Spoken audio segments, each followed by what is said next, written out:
What up, guys? I just wanted to make this video on Floyd Mayweather's top 5 performances in the ring. So, top 5 boxing performances that he's had in his whole career.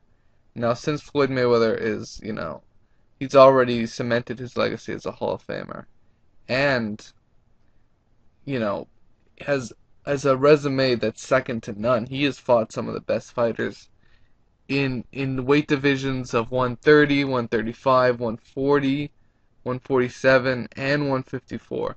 He's fought some of the best fighters in the world, and he's beaten future Hall of Famers like Oscar De La Hoya, Miguel Cotto, Shane Mosley. He beat Juan Manuel Marquez. And you know what? Honorable mention goes out. Uh, these are performances that didn't make my top 5. But honorable mention to Juan Manuel Marquez. That was a great performance he put in against him, and it was the most decisive victory over Juan Manuel Marquez that anyone has ever had. Um, so props to him. Also, honorable mention to Philip Ndu. He fought a tremendous performance against Philip Ndu in Michigan, where he annihilated him. And honorable mention to Gennaro Hernandez, where he won his first title, and that other fight where he broke his hand, and he still ended up, staying in the fight and winning. I think that was against Jesus Chavez. Correct me if I'm wrong. But for number 5, we have for me it's a tie between Mayweather versus Ortiz and Mayweather versus Hatton.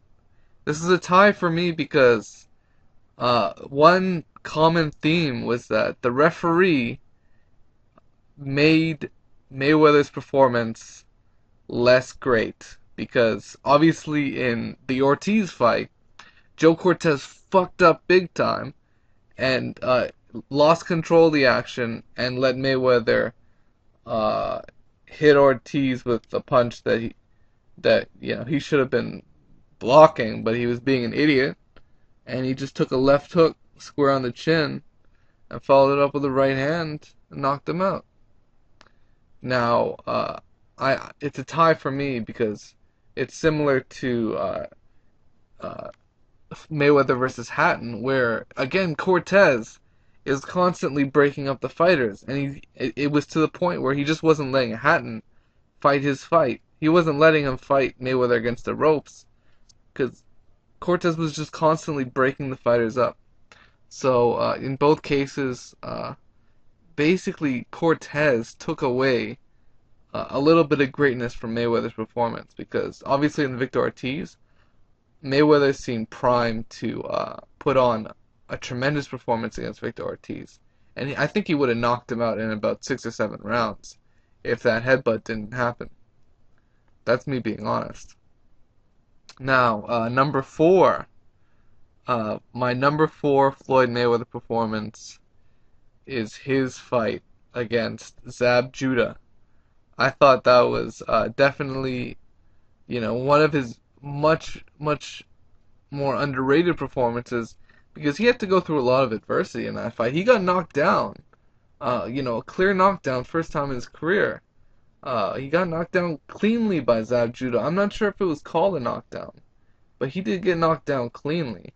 He had to deal with speed that he hasn't faced against any opponent, and he made adjustments for the first time against a southpaw that's super quick with a strong left hand, and he adjusted to that, and he outboxed Zab Judah from the 5th round onward, and he made Zab Judah look like a front runner. That's exactly what he did. And then in like the 9th or 10th round, Zab Judah throws a vicious low blow to Floyd Mayweather that causes an in-ring riot, the likes of which we haven't seen in many years. And Mayweather, he's just so calm and cool in his corner, and actually Roger Mayweather, which is definitely a little bit, that Roger's gonna be Roger. But fortunately, Mayweather wasn't disqualified for that. Now, number three, I rank Mayweather versus wait, Diego Corrales. That's my number three. I thought his fight with Diego Corrales is very unappreciated. He beat Diego Corrales in his prime, and he beat him. He annihilated Diego Corrales with the left hook. That was really one of his coming out parties against Diego Corrales, a fight where he was actually the underdog, and he just dominated and destroyed Corrales. He ripped him with left hooks. He ripped him with the right hand. He made Corrales look like an amateur. And yeah, rest in peace, Diego Corrales. Uh, you made Floyd Mayweather's number three best performance. Number two, I think him versus Miguel Cotto was his. You could call it could be number one. Floyd Mayweather versus Miguel Cotto. That could be his best performance. He had to go through the adversity of fighting with a bloody nose. He had to go through, the constant adjustments with trying to land his right hand, trying to, you know, trying to neutralize Cotto's jab, trying to be the busier fighter, trying to deal with Cotto's movement. He had to go through all of that, and he won 7 to 8 rounds convincingly.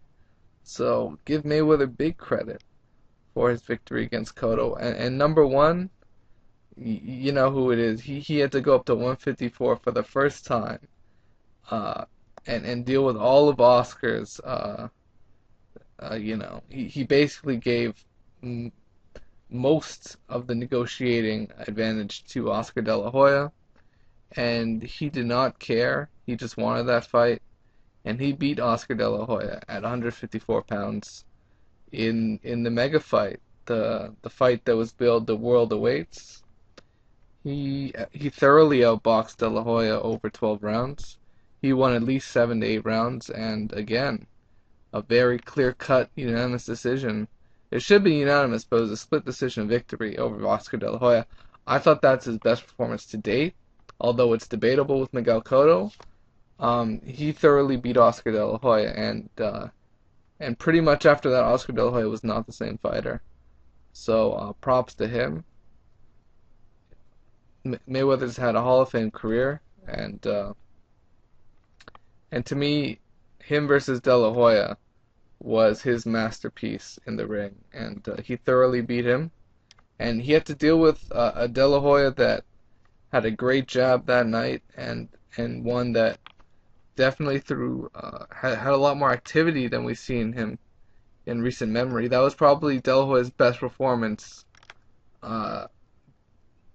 His last best performance was probably De La Hoya versus Mayweather. So he beat De La Hoya at his best, and that was the last time we'd see a De La Hoya that was that good in ring. So give Mayweather all the credit in the world. He's beaten some of the best fighters in the world.